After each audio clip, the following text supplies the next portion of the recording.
Who's the knight? Don't care. What's Carol up to? Don't care. What's got everybody so scared about the prophecy? Okay, I'm a little worried about that. Hi, I'm Ludo. I'm theme first, I'm media literate, and Scott Cawthon's consequences make me want to kill people and eat people and kill people and eat people and kill people and eat people. And my pet aesthetic in Deltarune was religion. I was so amped for Chapter 4 to give us that goodness, and I haven't had my priorities shift with enough whiplash to snap my neck since I opened Persona 5 the Kaito-wing and became sentient. So what are people not talking about in Deltarune? I don't know, I barely watch Deltarune videos. I play the game, I check the wiki for the names of secrets, and I find a non-spoiler guide because the egg quest is for psych ward baddies and COD fans. Then I write 15 think pieces not good enough for a script, and the subreddit tells me there's been a murder! If I hear a theory too long-winded, I'm gonna get an agenda about it, and I don't want an agenda about this game.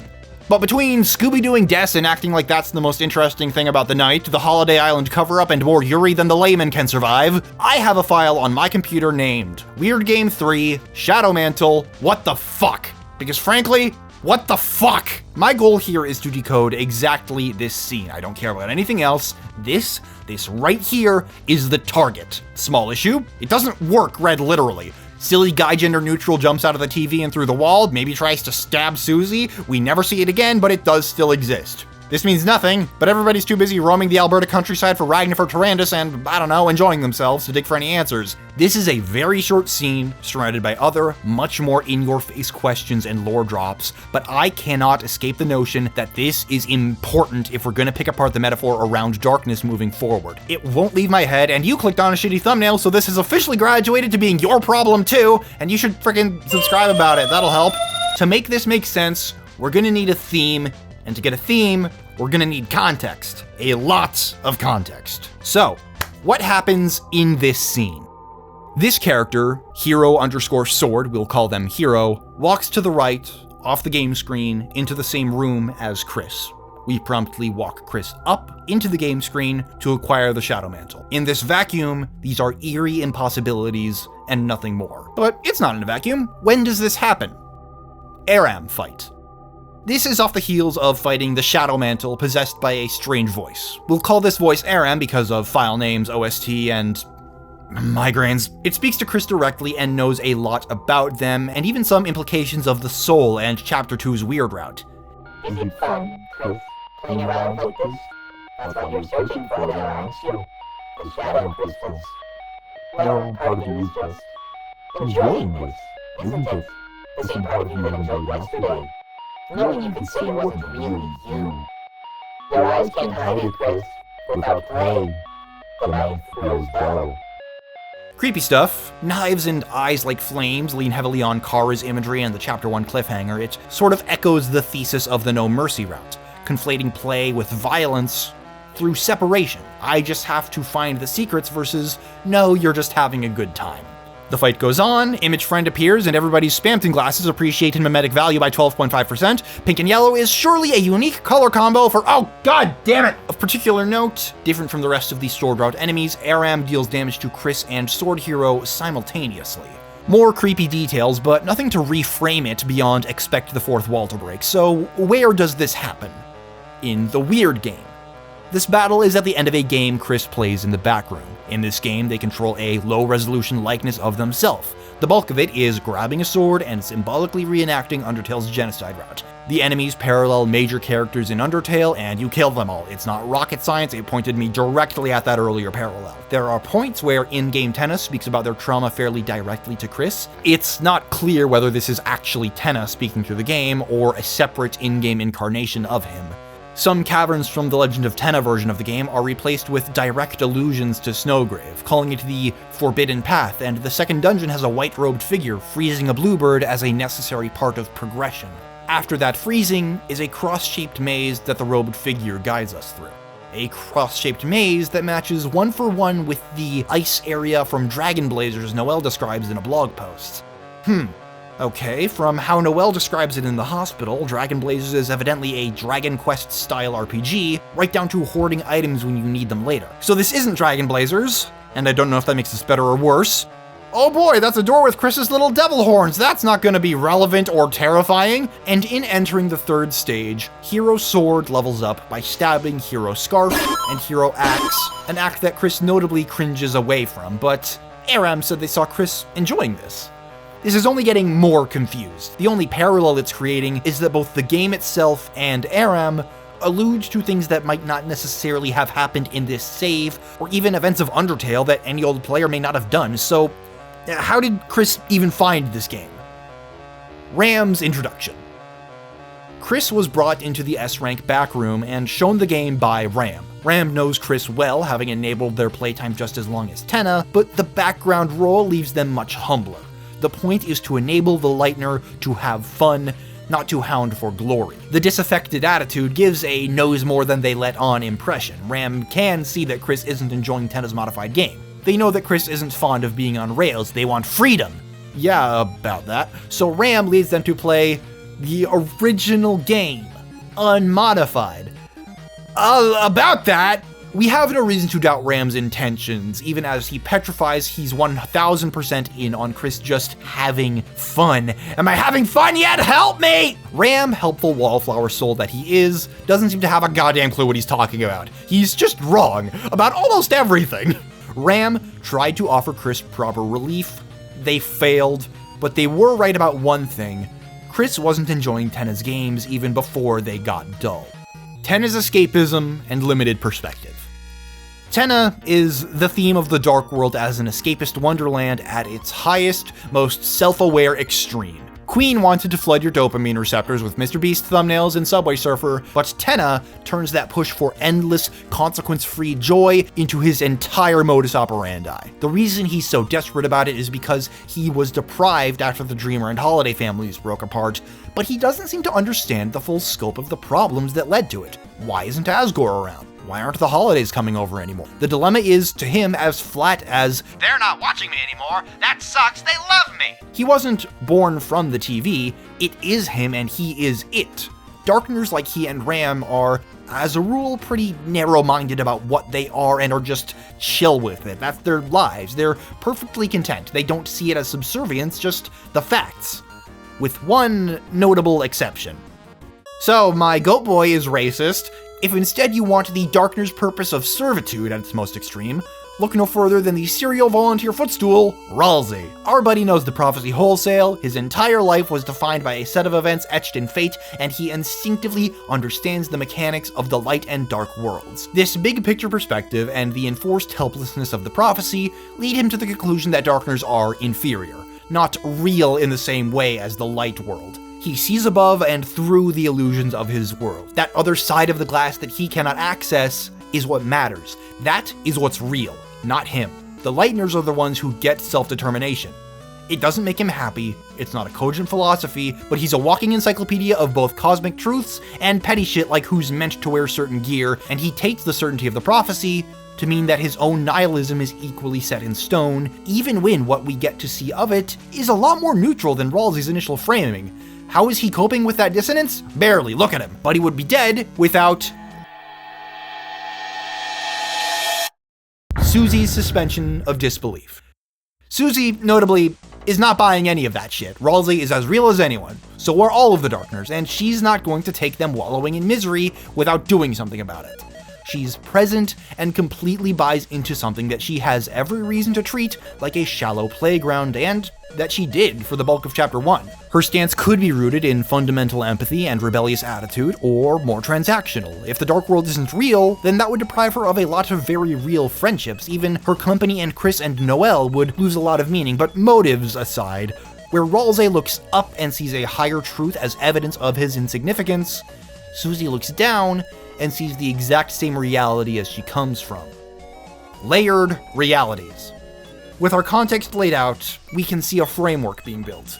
A lot of very important characterization is crystallizing in how someone understands the relationship between the light and dark world. Darkners don't seem to understand a distinction. Ralsei looks up at fate and determines that anything below the light world is meaningless. And Susie buys into each as fully fledged, equal realities, extending kindness to Tenna in the dark and the light world. Look down from the dark world, you get Titans. Look up from the light world, Angel ? This is our framework, but that doesn't really answer anything, right? We've got nothing on darkness or escapism, and we've strayed damn far from the funny Zelda clone. Well, Ralsei describes the dark world as taking away light that isn't there. Light and darkness are a single value, with the Titans serving as a lower boundary, the nadir of darkness within darkness. But darkness in Deltarune is more than striking the earth and making a gas leak. Darkness and dark worlds are escapist fantasies. Susie gets to let loose, Noelle has powers that could heal her dad, Birdbrain gets Smartopia in his head. Once the danger and disbelief pass, all of the Lighteners with speaking roles agree. Isn't this world just better? In the way every fantasy fan has thought at one point or another. Both Queen and the Prophecy describe the act of creating a dark world as making adventures, making stories, making media, making games. So when we play a game within the dark world, engaging in a fiction within a fiction, we can bypass the lower boundary on darkness and start exploring deeper.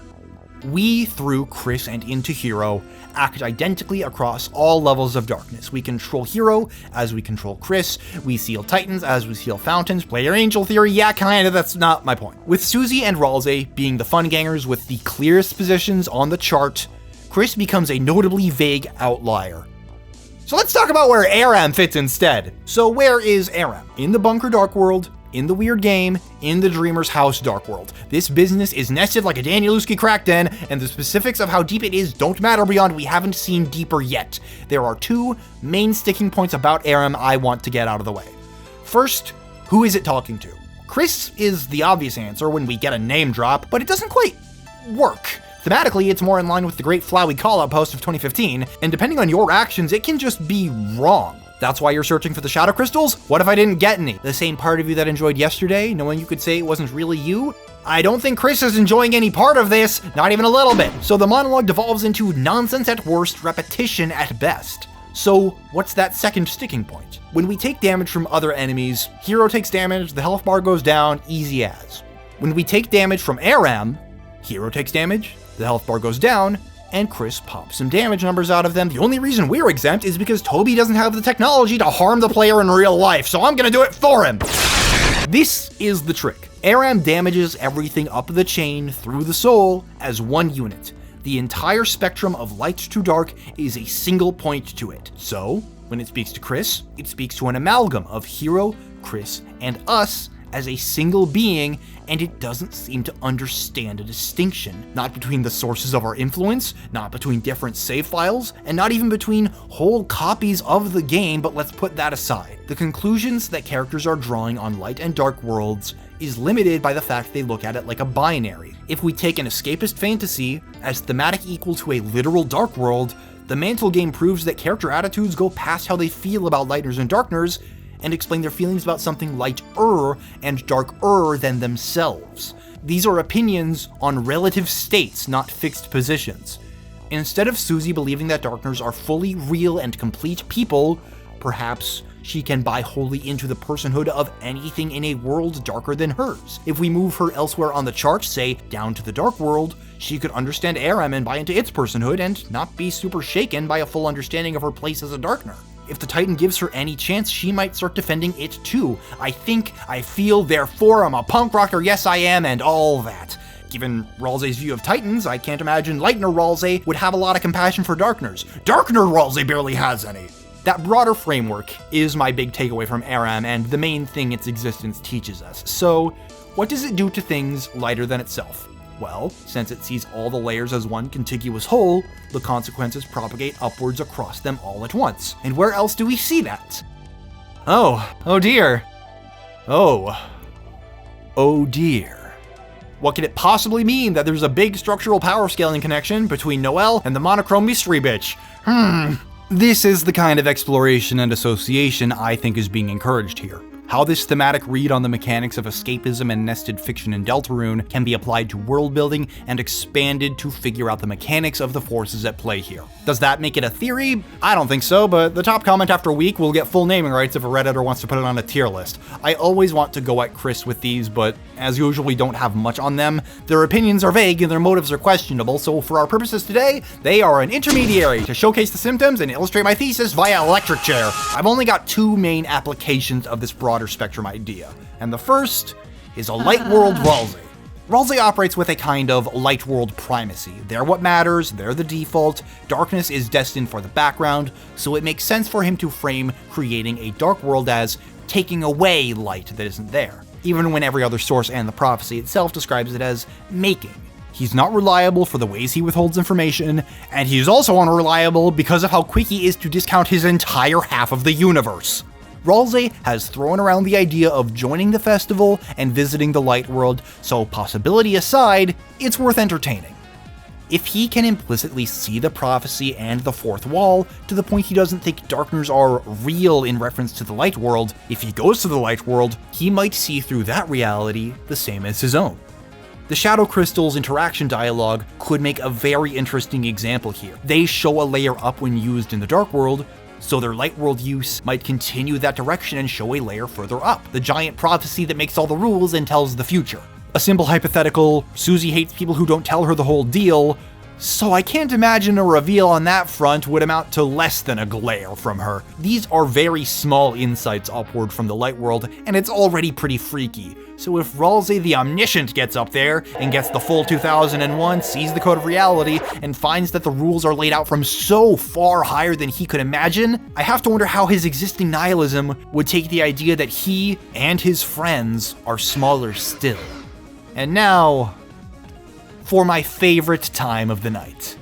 Cosmic bullshit that has no chance of being right, but it's damn fun. When we consider the multiple layers of darkness, the soul is a pin driving down from us, through Chris, through Hometown, through the Dark World, through the Mantle Game to the Abyss and beyond. Seizing control from whoever is unlucky enough to be wrapped around it deeper and deeper through increasingly false, malleable, and gamified layers of reality, wrapped in more and more distorted avatars with the power to make them realer. If this has implications about what the angel's heaven means, that's up to you, but fear, pain, and illness burn away to determination and normalcy.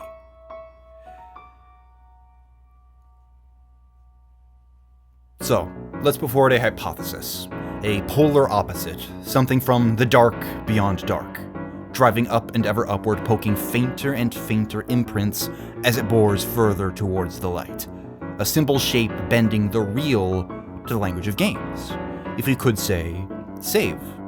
Consequence, empathy, and time all rot upon loading and crumble away to reveal hidden truths. Unbound expression. Fantasies and phantasms fulfilled in the penumbra. The shaded but not the black. A pinch of what makes a game flexible and vibrant and beautiful and wholly knowable, intruding into Hometown's imperfect determinism, into a place where choices don't matter, and making every choice equally real. Because as the soul dives down, something else is clearly looking to rise, peering through shadows at the forest's edge in a hazy but clarifying gleam just as the conspiring devils, cloaked in deepest shadow, reach out from the chaotic smog to enact their designs. Because as darkness swells, light is displaced, compressing into a warding crest around a maelstrom of shattering reality. The shades of light and darkness blurring and blurring and blurring until the only way left to distinguish is the metaphor. The language of games is violence, and a titan can understand nothing else. When light and dark have lost all meaning, the only measure left is that between reality and fiction, presentism and eternalism, yellow and pink, the fixed path, and the sprawling web. The soul and something dance between them all to ends unknown, and one shape crystallizes the freedom to retread the past, alter the present, and change the future in a game. Because why else would a paragon progeny of darkness have a face full of light? Or maybe I've been reading too much Homestuck, i.e. any at all, I don't know. I'm barely into Act 4, and I'm very confused. I don't have an ending or a takeaway. I like playing with ideas. Theories are the male demographics fanfic. I've got no stake in this being the thing that happens, because agendas are the dumbest way to engage in any media. I got to monologue to penumbra phantasm. I've already won. I'm glad I found some subjective bullshit meaning out of my funny what the swear word file, and I wanted one of my stupid think pieces to actually become a video before Chapter 5 comes out. I made this in 2 weeks. I'm sorry that it's not a big 3D custom sprite work blowout like my usual fare. I can't sustain that. Deltarune tomorrow, I think. I'm embarrassed. Good night, everybody.